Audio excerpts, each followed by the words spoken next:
Hello, I'm Nick Park from Evangelical Alliance Ireland, and this is our weekly message. It's Friday, but Sunday's coming, and this is the first time we're doing this in 2022. 2021 did not end on a positive note for the Church of Jesus Christ in India. Now, India is an amazing nation. I've had the privilege of ministering there on a number of occasions. I've been up in Rajasthan province, I've been in Mumbai, I've been to New Delhi, I've been to Bangalore, and I've been also to Cochin down in Kerala state. Kerala is the part of India where there's probably the largest concentration of Christians, and I've enjoyed every time I've gone to India. I've loved meeting with the church. I've obviously loved the food. I've had a great time, but also seen firsthand many of the difficulties that the Church of Jesus Christ sometimes has to deal with there. India, of course, was really the nation that inspired the modern missionary movement when William Carey, who worked as a cobbler, making shoes, made a map of India, a map of the world out of leather, and put it on the wall of his workshop so he could pray for India. And when he told the elders in his church that he believed God was calling him as a missionary, they basically said, look, if God wants to save the heathen in India, he can do it perfectly well without you, so just keep making shoes. But William Carey held on to his vision, and he is known today as the father of modern missions. So India has had a very special place in the heart of God's people for centuries as a mission field where there are strong churches, where there have been great, wonderful national leaders, and there are quite a number of huge mega churches in India. But Christians still comprise a very small percentage of the population. And of course, the ruling government is the BJP party, which is really a Hindu fundamentalist movement that has in many cases been making life more difficult for Christians. Now, I was absolutely shocked because I've been to some rural areas of India where I've seen firsthand the difficulties people face. I've seen the scars on people's backs where they've been beaten for their faith in Jesus Christ. I've heard their stories of physical persecution.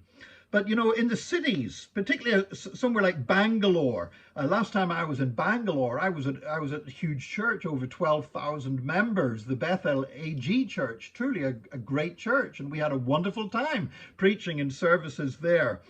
And yet, Bangalore is part of the Indian province of Karnataka.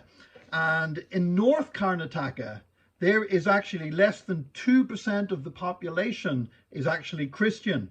And the Indian Evangelical Fellowship of India has been having a fact-finding commission and have found numerous instances of violence and persecution against Christians there in Karnataka state. Now, just at the very tail end of 2021, there was an anti-conversion law that was voted on by the local parliament and passed, which basically says this. It says any person intending to convert to another religion after this law comes into force will have to notify a district magistrate 2 months in advance. Now, just think about how crazy that is. I mean, I didn't know I was going to get saved 2 months in advance. I mean, I'm imagining that night when I went into a church and Jesus was shared with me and God touched my heart and transformed my life. How was I supposed to give 2 months notification of that? The person who is carrying out the conversion must provide 1 month notice. So you have to go to a judge and say, in 1 month's time, I'm going to lead this person to Christ. And the district magistrate must conduct an inquiry through the police on the real purpose of the conversion, says the draft bill. Not informing the authorities and fulfilling these conditions will result in a prison term of 6 months to 3 years for people who convert, and a term of 1 to 5 years for those carrying out conversions. Now, basically what that is, that's bringing in a raft of laws that basically, if you're sharing the gospel with people, there's absolutely no way that you can comply with those laws. They are ridiculous and unrealistic. And so the real purpose of these laws is to prevent people coming to Christ, is to prevent Hindus exercising their basic human right of freedom of religion by choosing to embrace faith in Jesus instead of the religion in which they were brought up. That's going to have a very chilling effect on evangelism, on Christian witness. And we really need to pray. We need to pray for the church in India. As these anti-conversion laws, as they're called, they've already been applied in 8 other states in India. This is the 9th one that is bringing in an anti-conversion law to try to hinder the preaching of the gospel. Now, also in India, we also heard just over Christmas that the Missionaries of Charity. Now, if you've heard of them, of course, that's the order of nuns that was set up by Mother Teresa and for which she was awarded the Nobel Peace Prize and everything else. Well, India has now blocked Mother Teresa's charity from accepting foreign donations for its humanitarian work. Now, the Missionaries of Charity have, of course, for so many years been feeding the poor, caring for the dying, and that costs a lot of money. And thank God there are people in the Western world who donate, who give in order for this great humanitarian work to continue in the name of Christ.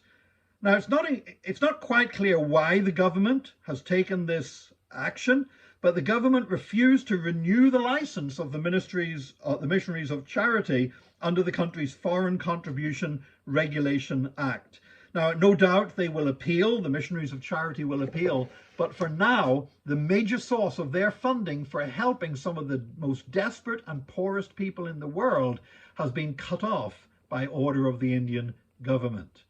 You know, you just look at these 2 different things going on together, and there's other stuff going on in India right now. There's as we say, there are individual attacks and individual acts of persecution against believers in many places. And Christians in India, in many parts of India, are really feeling like there's worse times coming.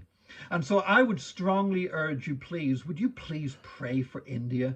Would you please pray for the Indian church? Would you pray for our brothers and sisters in that great nation, and pray for God to give them boldness, and pray for God to give them freedom to keep proclaiming the gospel and to see the cause of Jesus Christ growing in that land. We need to pray for them. The church in Ireland, you know, we have it so easy here when it comes to sharing our faith, and we need to pray for the church in India. But I believe that better days are ahead for the church in India, and I believe the church in India is going to continue to grow, because it might be Friday, but Sunday's coming.